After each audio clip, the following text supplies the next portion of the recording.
Salut, chers Africains, salut les mondes, salut les Congolais. Dans ce partage, j'aimerais parler sur un aspect, un aspect qui a trait, à la réussite. Ce que nous devrions savoir, c'est que la vie marche sur des principes, c'est logique. Ça veut dire chaque réalisation humaine sur cette terre possède bien des processus incontournables. Si l'on voudrait vivre une vie de richesse, il y a des processus incontournables ayant trait à la création de la richesse. Si on veut se marier à une femme vertueuse, il y a des processus. Si on veut se marier à un homme riche, un homme réussi, c'est ça les rêves, de toute femme. Toute femme désire se marier avec un homme qui a réussi. C'est ça, c'est sans commentaire. Alors, dans la plupart des cas, très souvent, nous ne parvenons pas à vivre nos rêves. Pas parce que nous sommes incapables, mais c'est juste parce que nous ne nous engageons pas dans les processus susceptibles, à la vie dont on rêve. Qu'est-ce que je voulais dire par là?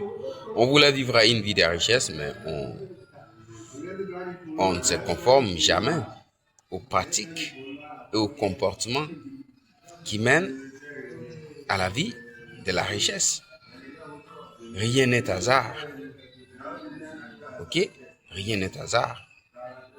Malheureusement que chez nous en Afrique, surtout là, je parle des cas de l'Afrique et l'Afrique subsaharienne.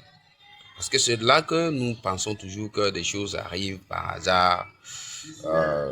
On peut prier, on peut gêner et aboutir à un résultat que l'on souhaite. Jamais, ça ne se fait pas comme ça. Rien n'est hasard, tout est logique. Il faut se conformer dans la pratique qui conduit à une vie, à une finalité que l'on espère, que l'on souhaite. Mais très souvent, nous faisons le contraire. Nous faisons le contraire. On veut l'excellence, mais on ne fait pas des exercices, on ne fait pas des recherches, on ne veut pas travailler dur, ainsi de suite. On croise les bras et on attend. On attend des circonstances hasardeuses pouvant permettre la réalisation de ces rêves dont on a dans sa tête. Malheureusement que ce genre de choses n'arrivent pas toujours. Alors, il faut changer notre compréhension de ce monde. Là, je m'adresse plus particulièrement à la jeunesse africaine. Nous devrions savoir que tout ce dont on espère est là. Mais on ne peut pas l'atteindre sans s'engager pratiquement dans les processus qui permettent la réalisation de ce dont on pense. Tout se précède d'abord par l'engagement pratique. L'engagement pratique dans tout ce qu'on voudrait accomplir dans la vie. C'est juste ça. Il ne faut pas vouloir un homme riche et aller seulement prier à l'église sans savoir ce que les hommes riches veulent. Donc, vous n'allez pas réussir. Vous serez peut-être à côté de cet homme riche-là et du fait que vous n'avez pas cultivé, vous n'avez pas suffisamment fait des recherches sur les comportements, sur la façon de vivre des hommes riches. Vous tomberez à côté alors que c'est lui qui était à votre portée. Vous voyez? Tout est logique. Alors, le plus important, ce n'est pas d'envier les résultats, mais c'est de s'engager dans les processus qui créent ce que l'on pense. Je pense que ceci aiderait beaucoup de personnes, chers jeunes.